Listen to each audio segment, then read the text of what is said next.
We're here in Belisle, or Ballymacmanus, an island on Lough Erne where the Annals of Ulster were written some 500 years ago. The Annals of Ulster, as the name suggests, are a chronicle of events that happened in Ireland from the time of St Patrick up until the 1490s. Indeed, they're extended until 1540, and it's done on a year-by-year basis. We learn from the annals of the events of each year, whether it's to do with the weather, the politics, the church, the cultural life of the times, the battles, all the events, great and small, that happened each year. So we get a wonderful picture of life in Ireland through that whole period. What's particularly interesting is the importance that was placed on learning and scholarship.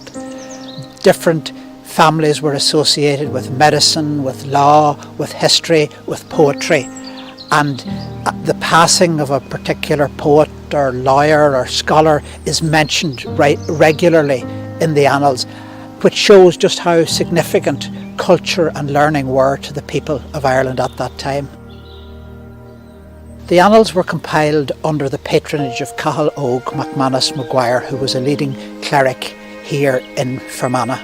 He commissioned Ruairí Ó Linne, who was a local scholar, to compile the annals from earlier annals which already existed, some of which only covered maybe periods of 50 or 100 years. So the great achievement of the Annals of Ulster was that all the material was gathered together in one volume. They would have been writing, of course, with pen and ink on vellum. Obviously they didn't have electric light or anything like that, but at the same time their scholarship was erudite. The penmanship is beautiful, it's very clear, it's easy to read, and it was done with the utmost care and attention. Belisle, or as it was known, Ballymacmanus, was one of just a number of islands on Lough Erne which were associated with monasteries and with learning. So it was a natural sort of place for that to happen, because that was what was done in the monasteries. They weren't simply places of prayer and meditation, they were also centres of scholarship and learning.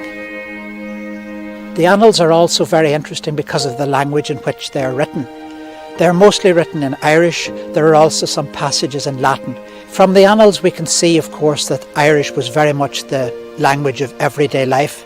It was also the language of learning and scholarship.